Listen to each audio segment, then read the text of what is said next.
This is day one of a little reminder for us. Laging pwedeng magsimula sa Panginoon. Pwedeng magsimula. So kung ano man yung mga gustong-gusto nating gawin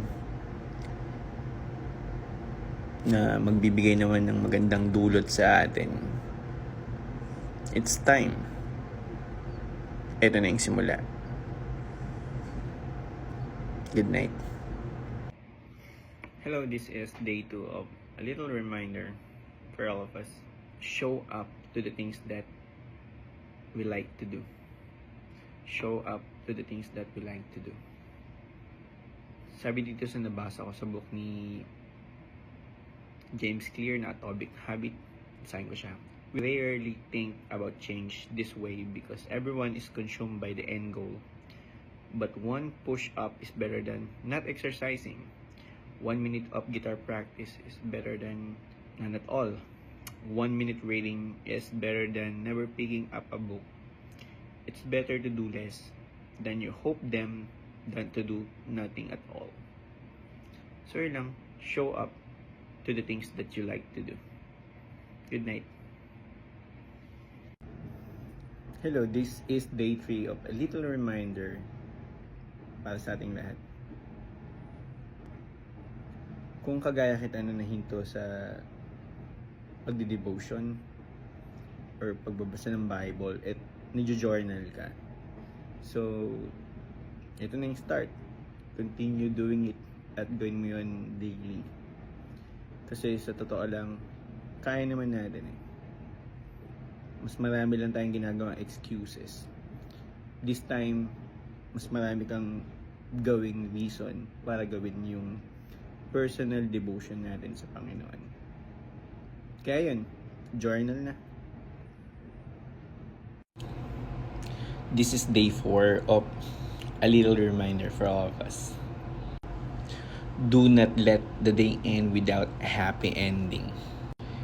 Even if there's a lot of negative things that happen to us, you must to think of one good thing happen in your life and celebrate with it.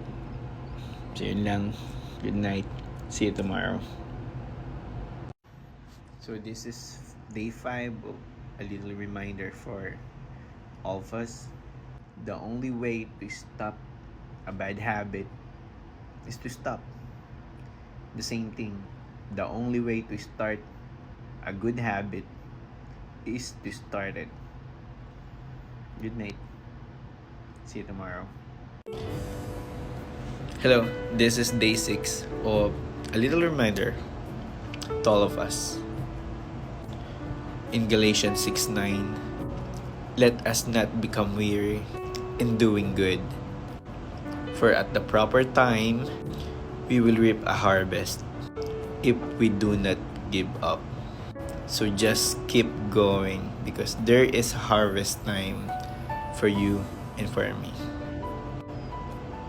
See you tomorrow. Good night. Hello, this is day 7 of a little reminder for all of us. Alam ko ngayong January, ito yung panahon na marami tayong naayos. Kasi bagong taon, bagong buhay. Ang gusto ko lang sabihin sa inyo, sa atin, sa akin, set the goals and be consistent. Don't focus on motivation kasi nawawala yan.